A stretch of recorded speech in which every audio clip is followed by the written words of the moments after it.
and welcome back to my girlfriend's Quilt Shop's Adult Thready Box. We are all ready to project number 3.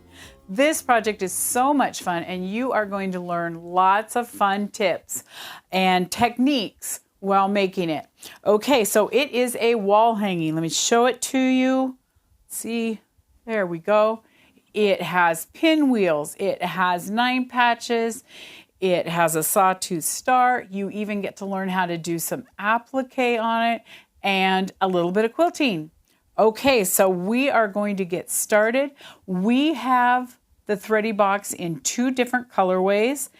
This is the more muted pastel ones. I want to show you the bright colors though. I haven't shown them in the last 2 projects, and I think it's really important to show you how cute this one is too. This is in brighter colors. Definitely stand and pop out a little bit more. They're both fun. You're going to enjoy either one of them. Okay, we are going to get started. Okay, so as I said, your wall hanging, it could be a tabletop or it could be a wall hanging, whatever one you want to use it for, consists of a lot of fun techniques and blocks that we are going to teach you today. So the very first one we are going to start with, I'm going to get my instructions out, is the pinwheel block. Okay, so I have already done a little bit of preparation for these blocks. You are going to cut your fabric into, you're going to have 2 white. I think I will move my sample out of the way just a little bit so we can see the fabrics. So you are going to have 2 white, 4 1/4, and 2 print 4 1/4 for each pinwheel. You will be making 3 pinwheels total. Okay, the very first thing is you're going to cut out your fabric into 4 1/4 by 4 1/4 inch squares, and then you're going to take the ruler, you're going to draw a pencil with whatever right diagonally down the center of this white. We usually always draw onto the lighter colored fabric, and then for both of these, we are going to take them over to the sewing machine and we are going to sew a 1/4 inch on each side of that line. So let's do that. So I have my little tape here. My foot has a 1/4 inch measure on it. So I'm going to go on a 1/4 inch edge of each of that line that I've drawn right down the middle.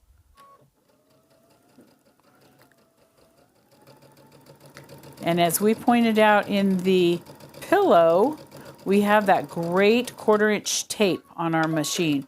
So that really helps for accuracy clear out here. Okay, when you're going clear out off of your block.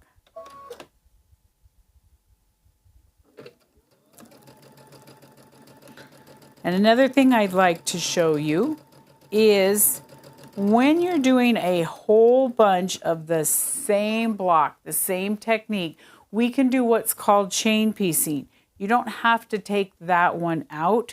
You can just take your next one and you can butt it right up against there. And it should just start feeding that next one right through. And you can just keep doing that for as many pieces as you need to do. And then when you're done, you'll just take a small pair of scissors or a thread cutter and just clip them all apart. Okay, so that's kind of a fun thing to remember because it can get monotonous. Stop and start as you go through that every time. So we're going to go on the other side of this one.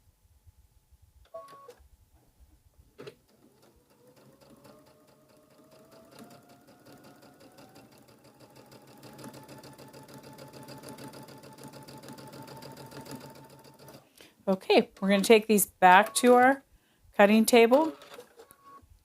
We're going to cut them in half.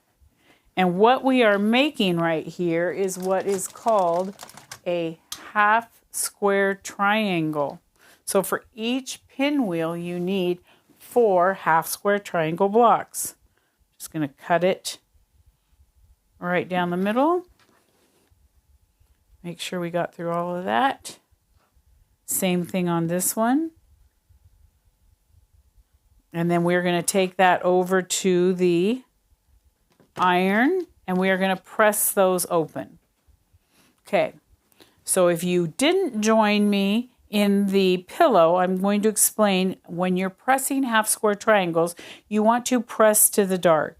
You can set your seam just by pressing on top, fold it out, and press so the seam goes towards the dark. If we flipped it over, seam goes towards the dark. That way you prevent seeing that seam allowance through the light colored fabric. I'm going to do that with all 4 of those.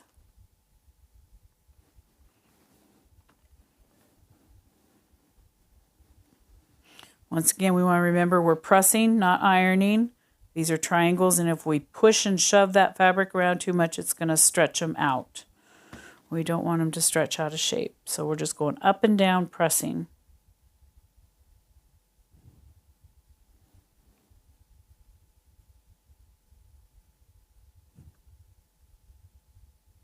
Okay, let's take these back over to the cutting table.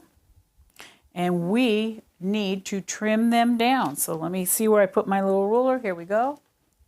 And we are actually going to trim these half square triangles down to a 3.5 inch block.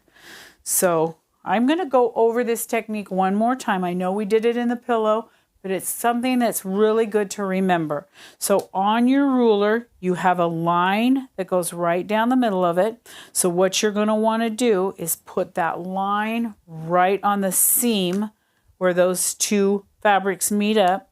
And because we're squaring up to 3.5 inch blocks, we're going to go, okay, we're a little bit over here, we're a little bit over here.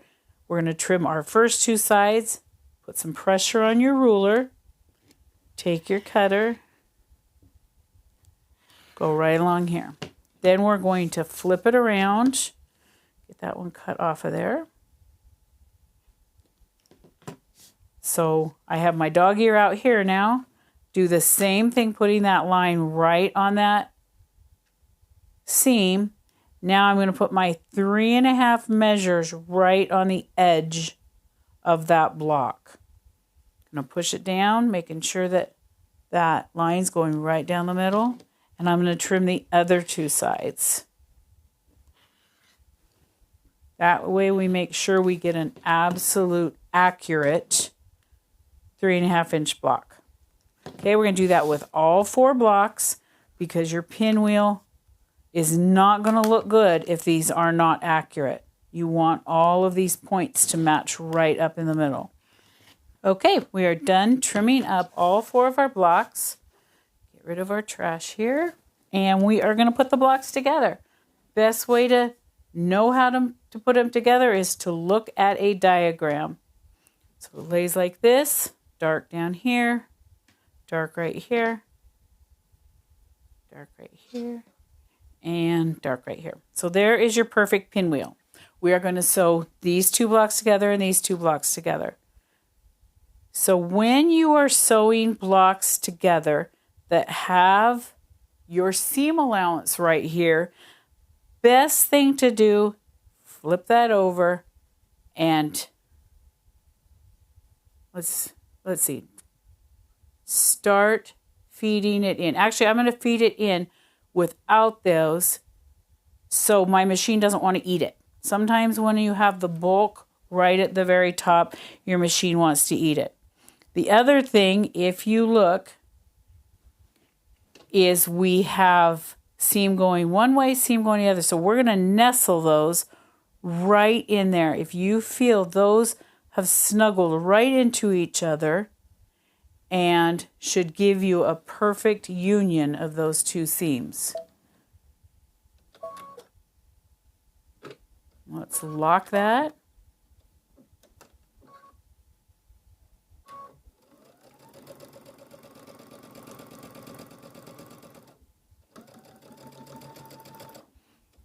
And then we're going to grab the other 2 and do the same thing. So when we lay them together, we want to snuggle those two seams right in there together so they butt right up against each other. And if you've trimmed them all accurately, that should be no problem. We're going to chain stitch, just do all of them.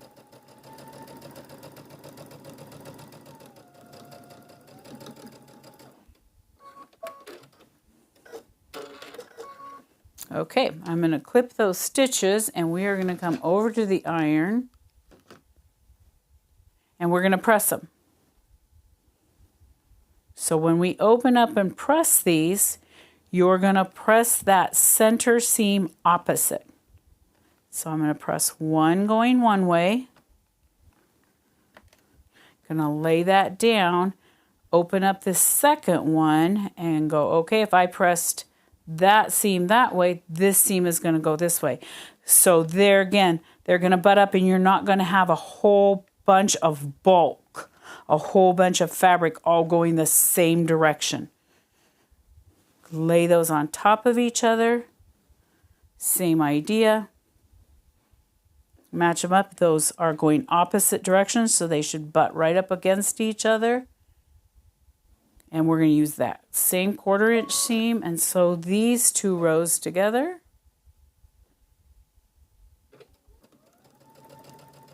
And when you're going over through that middle part, if you look, that's a lot of pieces of fabric to be going through. Slow down just a little bit.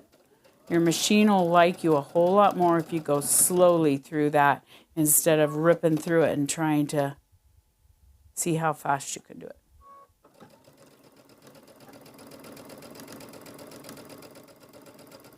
Okay. Going to take that back to the iron. We're going to open it up. If you look at your center, all 4 of your points should match up exactly in the center. Nobody should be cut off or lopsided. This seam, I always like to open up. Not very often do I open up seams, but like we said, so much fabric in here, right in that middle. I just like to press that one open. It just helps to reduce that bulk. Right there in the middle. Get your iron right on the side of it. We're just going to press that really nice. Flip it over. And you have your first pinwheel. Yay. So we're going to take, you'll do all 3 of the pinwheels. You're then going to sew them together in a row. Just like this. You'll sew all 3 pinwheels in a row, and you're going to set that row aside. We're not going to be doing anything with him for a little bit. We're going to now move on to the 9 patch. Another really fun but simple block. 9 patch is just 9 squares sewn together, but you're of course using 2 different fabrics. You want it to look checkerboard. So I always like to, prior to sewing mine together, lay it out, make sure I know what I'm doing. And if you're using a directional fabric, make sure when you're putting this together that this one is flowers. I want all my flowers to look standing up. I want them to all go straight. Is it going to make a big difference as one is on its side? Not really, but it always looks better. Looks more uniform if you're having everybody going the right direction. Okay, and then your last row, just like this. So I have everybody laid out. We're going to make 2 of these. We're going to sew the first row together. So let's go ahead and do that. And what I like to do, rather than sew the whole row together, I like to sew these 2, these 2, these 2, add the ends on. That way I'm making sure I'm not picking up a whole bunch of things and getting them mixed up.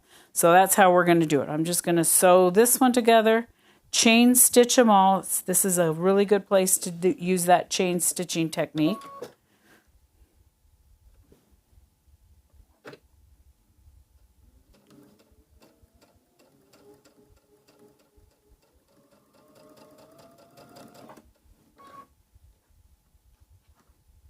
My next ones. And this fabric that I'm using is just plain white. So there is not really a right side or a wrong side. If you're using a white on white or two prints or whatever, always make sure that you're putting these together, right sides together when sewing all these squares. Excuse me, you don't want to end up, especially white on white, you don't want to get those whites, half of them going one way and half the other. Okay, so I chain stitch those. Now what I'm going to do is take it out. I'm not even going to cut them apart. I am just going to add my second one to it. So we're adding a color. With just 3, it doesn't matter. A lot of times if you're doing 20, 30, 40 squares in a chain, it really is nice to have them all staying somewhat connected so everybody's just not out roaming around. Okay, so the middle one has 2 colors. Okay, maybe I am going to clip them. That is not working. Let me clip them. If I'm doing a whole great big long chain, I can just leave them all laying in a row. These guys are twisting around just a little bit.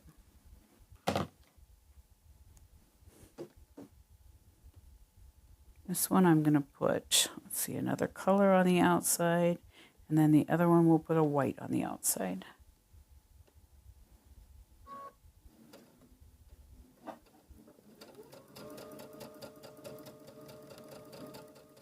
Also, when you chain stitch, it sometimes prevents your machine from wanting to eat the fabric. I don't know if you ever have that problem with your machine, but every once in a while, my machine likes to grab and eat that fabric. And when you're chain stitching, it's got that continuous thread together, so it's not as likely to have that happen.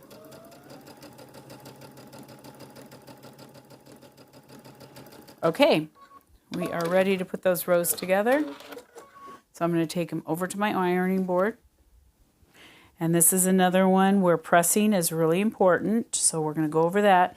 So we are going to press to the dark. So this one, we're going to press that seam out. We're going to press that seam out. And that's my top. This is my middle. We are going to press to the dark, which means those guys are going to go in.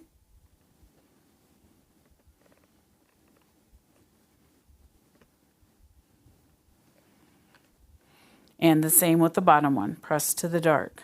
And what that is going to do is that's going to nestle all those seams. They're going to butt right up against each other and lay much nicer than if all your seams were going the same direction. Okay, so we're going to bring this right back over here. I'm going to lay it. I want my plants going the right way. Let's make sure we did that. There we go. So with my first 2 rows, I'm going to lay them just like this. If you want to pin, go ahead. Perfect. You can pin right at those intersections, but I just move it to where I can feel those 2 butting right up against each other. And then I'm just going to sew that row.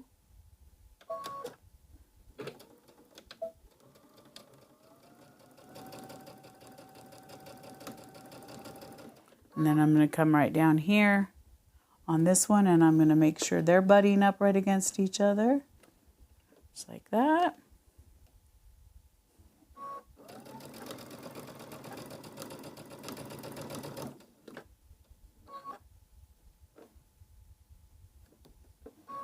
And this is where pinning does come in handy. It holds all those pieces in place. And then we're going to add our last row. So that's going to be this one. Same idea. Butt them right up against there.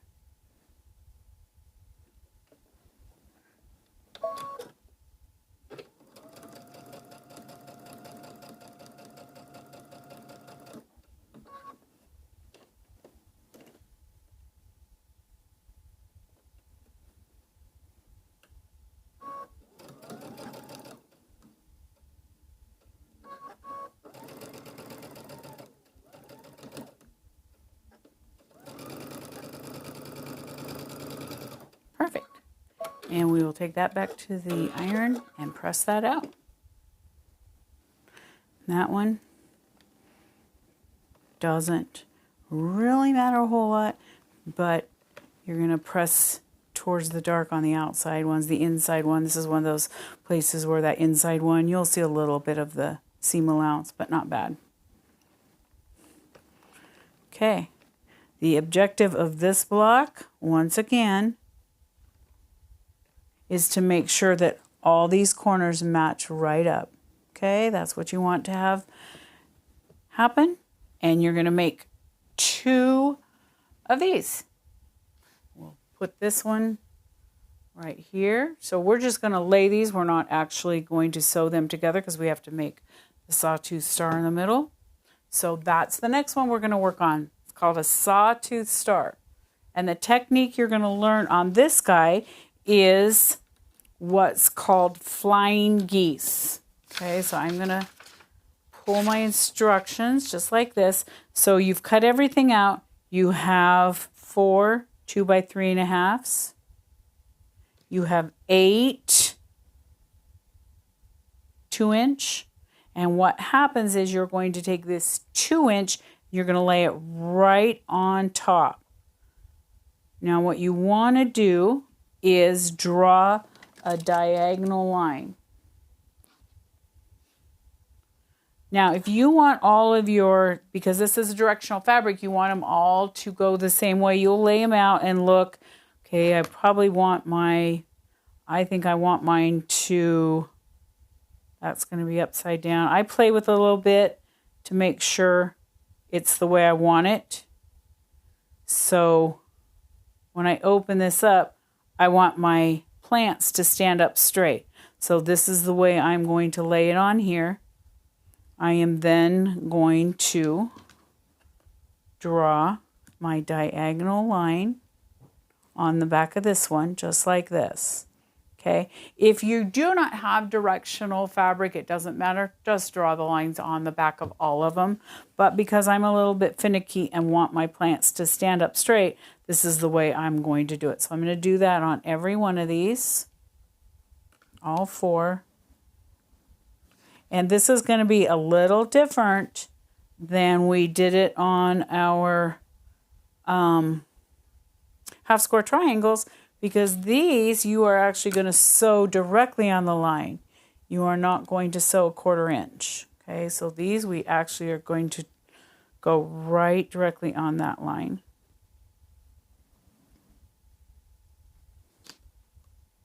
Okay, we got those. So we're going to take those to the sewing machine and we're going to sew right on that line.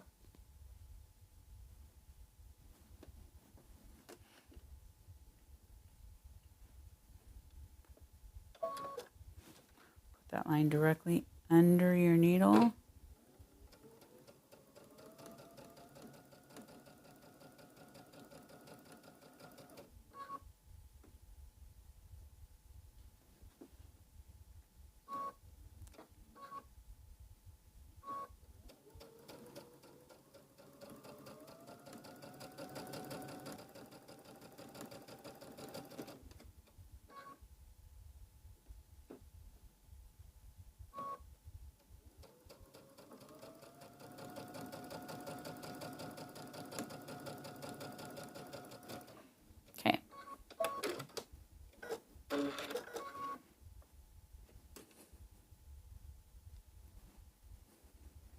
I'm going to bring them back over to my cutting table. This is another one of those areas. Some people do this technique, some people don't. It's kind of a personal preference. So you can take it and just press it and leave that back on there. It's going to make it a little bit thicker. Some people feel like it gives them more stability. What I do is I always take my ruler and go just slightly under 1/4 inch, and I trim that off. I don't like that. I don't need it. It just adds bulk, and then I'm going to press those out. So we're going to go through all 4 of those and trim that off. Make sure you trim on the right side of the sewing line. Believe me, anybody that has ever done these has once or twice trimmed on the wrong side of that stitch line. So just pay attention. Going on the outside.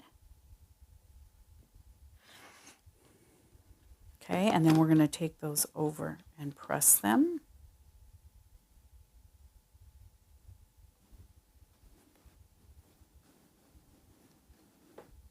And you're going to press out. You're going to press out to the dark so you don't see that seam underneath.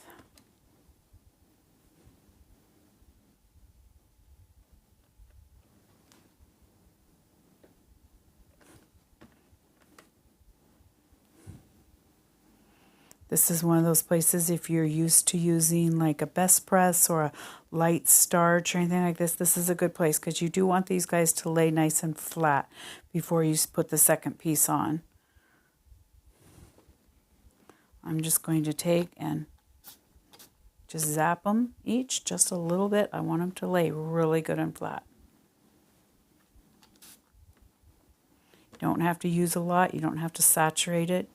Just give it one little squirt.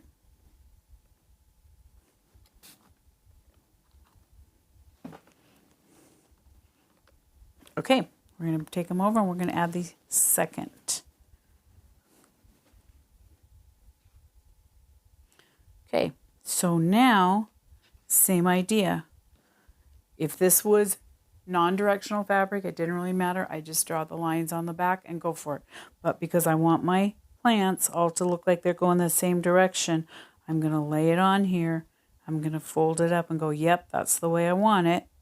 So then I will take and draw my line.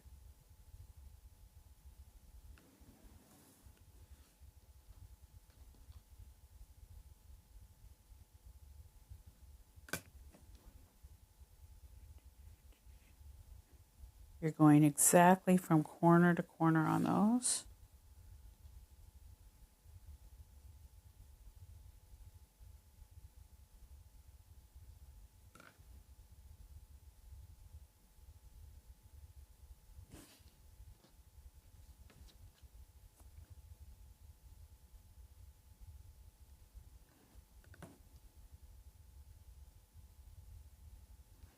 Okay, got all those. I'm going to take them out of the machine. So directly on that line, do the same ideas we just did. Okay.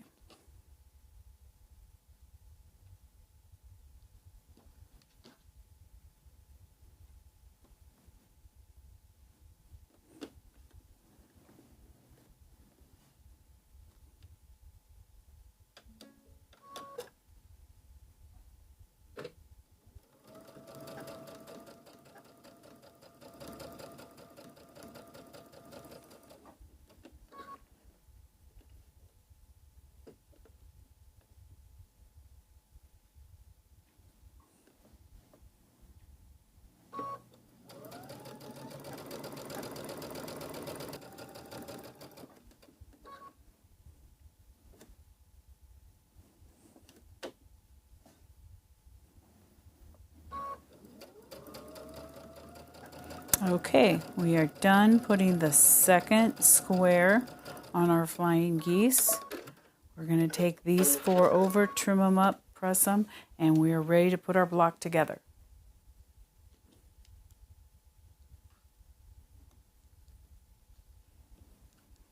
Okay. Once again, I'm taking and just going slightly under 1/4 inch, trimming that off.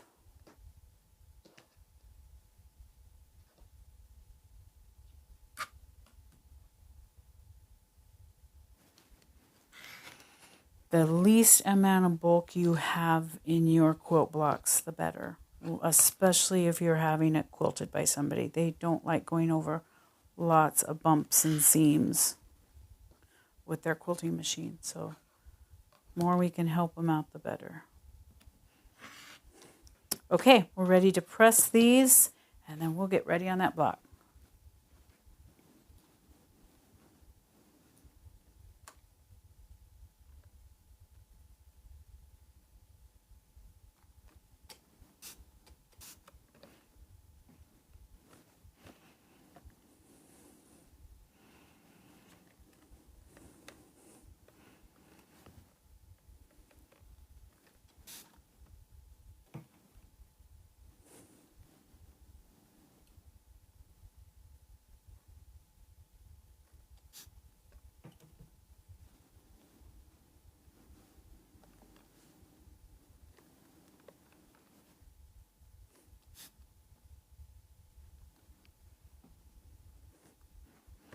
Okay, let's take them back over here. And as you can see, this is a very tiny print. I'm going to lay it right here on the white so you can actually see. This is a very tiny print. So if I had not gone in the same direction, it probably wouldn't be noticeable. But if you're doing something like stripes or plaids or anything like that, you do really want to make sure that you just take that little bit of extra time and lay those squares on before drawing that line so that your directional fabric is all going in the same way. Okay, so I did not get my 2-inch. I'm going to really quickly cut some 2-inch squares here, just so we can put this block together. Let me really quick do this. Before you ever cut out squares, make sure that your edges are nice and even.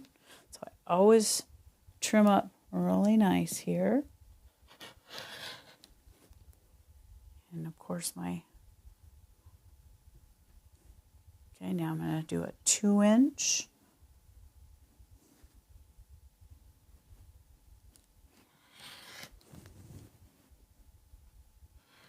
And I need 4 of them. Put that out of the way.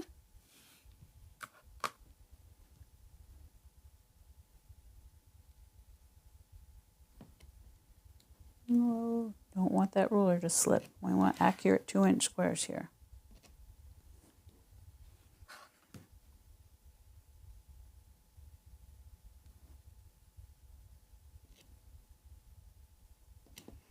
There we go.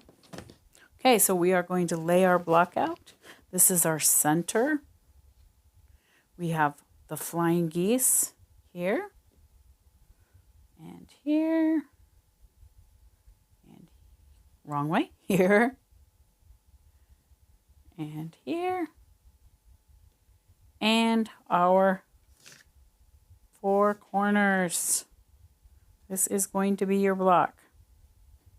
There you go. So you're just going to sew these 3 together, these 3 together, these 3 together. You're going to press your seams just like you did in that 9 patch, in, out, in, so they nestle together, and you will have your Sawtooth star block. Yay.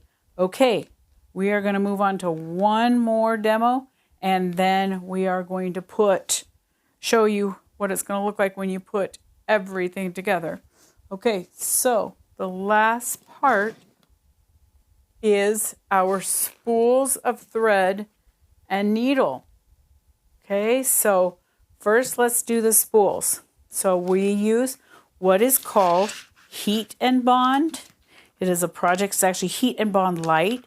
It is an adhesive product that actually is adhesive both sides, so it adheres to one side of your fabric. You peel the paper off and it adheres to another piece of fabric. So what you want to do is you have been given a pattern for spool and the thread. You're going to, on your Heat and Bond, take it and you are going to trace. So when I say trace, you're going to trace right on the line that you see through there. If you're having a hard time seeing it, you can always hold it up to a window, use a light box, whatever. But our lines are pretty thick, pretty dark, so you should be able to see those lines very nicely. You'll trace your fabric, trace onto your Heat and Bond that pattern. So you'll do 3 spools and you'll do 3 of the inner thread right here. Okay, so once you've done that, you do not want to cut it out on the line. What you want to do is rough cut, about 1/4 inch out and around. You will be cutting on the line, but only after it has been ironed onto your fabric. So there are 2 sides to Heat and Bond. There's a very smooth side and a very rough side. You're going to trace onto the smooth side. If you did accidentally turn it over and try tracing onto the rough side, it's very difficult to trace and you would say this isn't working. So you are going to trace it onto the smooth side. Then what you will do is you will take your piece of fabric, so this is our spool, this is the brown, onto the wrong side of my fabric. I am going to take this over. I'm going to put the rough side down so you can definitely feel which is the rough side. You're going to put the rough side down. We'll take this over to the iron and we're going to press it.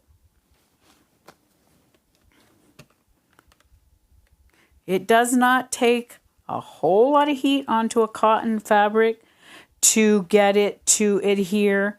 If you're trying to do heat and bond on felt or some of the other ones, it takes a little bit longer in that to get it to melt in.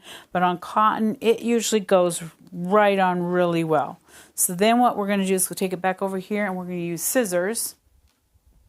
And we are now going to cut directly on that line that I traced.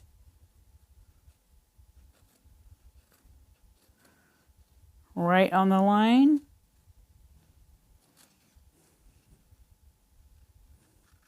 And if for some reason while you're cutting, you're feeling that heat and bond lift a little bit, just take it right back to the iron and press. Some people like to use a pressing sheet. They don't want to press right on the paper. It's fine. You can press right on the paper on this.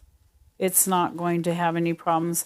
If you were pressing it, say, onto a velvet or something like that, you might want to, but I don't think cotton usually is just cotton and heat and bond get along really well. They're two products that go together for applique purposes really well.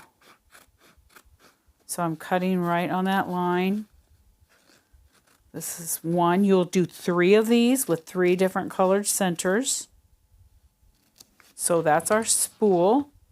And then you're going to do the same exact thing. I've already cut out, or excuse me, I've already traced my thread. So I'm going to take that over, iron it on.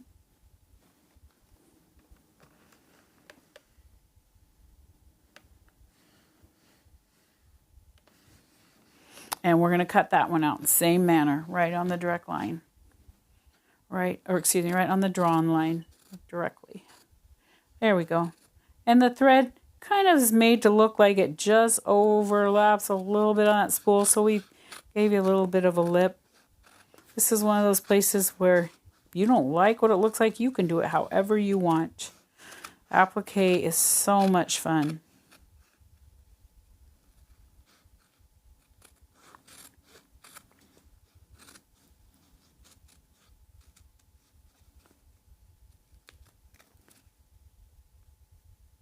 Okay, so that's the thread, that's the spool, and now what I have to do is I have to press it onto my background. So my background here has scissors. That's what you're going to use for your background. I'm not going to cut up a good piece of fabric just for a demo, so I'm just going to show you here on a just a piece of fabric that I've already been cutting on. And we will applique that on. Okay? So what you're going to do is onto the right side. So I'm going to press this just a little bit. We don't want wrinkles on there.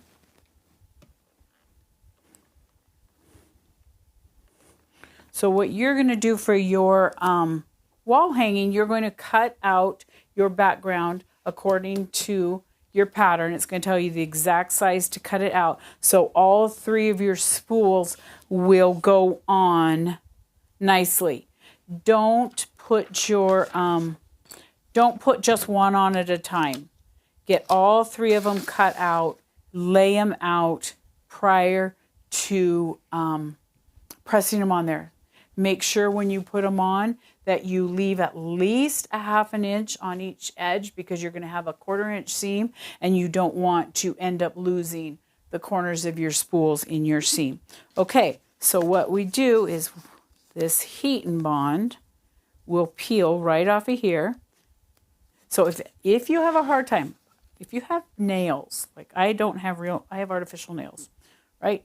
They're thick, so they don't want to peel. So what you can do is you can take a pin and you can just score the heat and bond, if that makes sense. Then when you open it up, it just pulls right off of there. And it doesn't go through the fabric. You're not going to go so thick that you're going to cut your fabric, but it's going to go through the paper part of it. So you've peeled your paper off, and it leaves a really shiny side on the gluey side. So you'll then take that and you'll place it onto your right side of your background. Take that over and we're going to press that.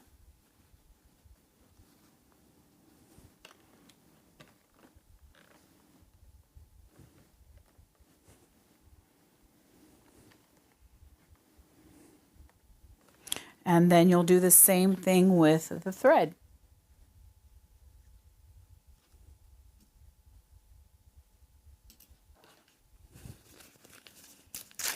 Peel that right off of there.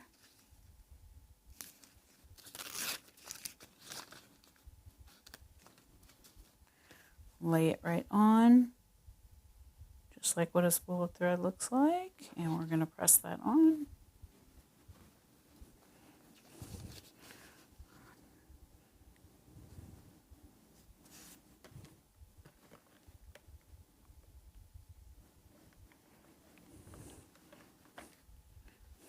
And just a little tip, if you look at mine, you can see I can see just a little bit of my spool under my thread.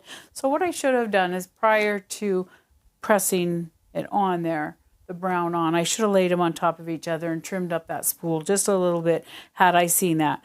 You won't see it once you quilt. I like to use a blanket stitch as I applique my stuff on. I'll do a little demo real quick on a blanket stitch, and that usually covers up any kind of those threads that are out there. But just next time I would have maybe laid this green on top of that spool prior just to make sure. So let's take this to the machine. I'm going to show you how to applique. So I want to use a blanket stitch. So on my machine, I am just going to look and see which one is a blanket stitch. I think I have to go to my number 2 saying, there we go. Okay, so most machines have what's called a blanket stitch. If they don't have that, you can use a zigzag. You could even use a straight stitch. But this is applique. So now what I'm going to do, and because I have white thread in, you're going to see it. If I didn't have white thread in it, I would probably use a thread that's going to blend, that's going to coordinate with my thread part, with this green. So I'm just going to start. So it just goes.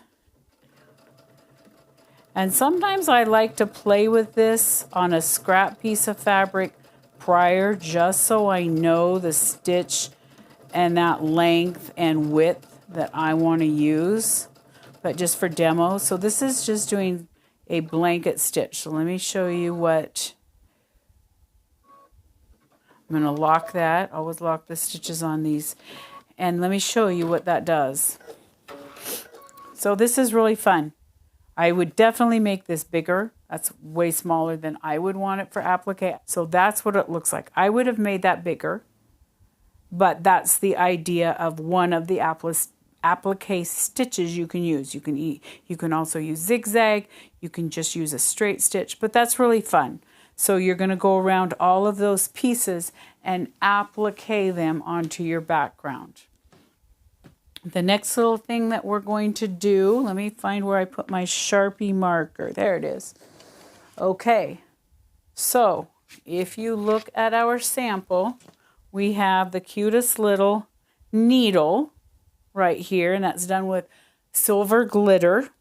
And it's an adhesive silver glitter, so it's just going to iron right on. And then I just took gray thread and stitched with a straight stitch around it. But I'm going to show you how to trace that. A trick to doing that. So let me find my needle on my pattern here. So there's the needle. So obviously I can't trace that needle. I could cut it out if I wanted, cut it out and lay it on there, but I can't trace it because I can't see through that. So what this glitter that we're going to give you in your kit has, let me find the edge that I started opening. There we go. It is sticky. It's sticky glitter. So you're going to pull it off just enough You're not going to lay it down really hard because you don't want it to stick to the paper. But you'll lay it on there just lightly. Take a Sharpie. You're going to trace right on that plastic. My tracing skills aren't the best today. Trace this. And then you'll very carefully pull it back off of that paper. You didn't want it to stick, so you didn't press really hard. And then we're going to put it right back onto the glitter. Okay? And you'll just press it right back on really good. And then you'll just take your scissors and cut that out. Pretty snazzy. And it doesn't matter the black because that's going to peel off when you put it onto your design. Hold it right in place if it doesn't stick. There we go.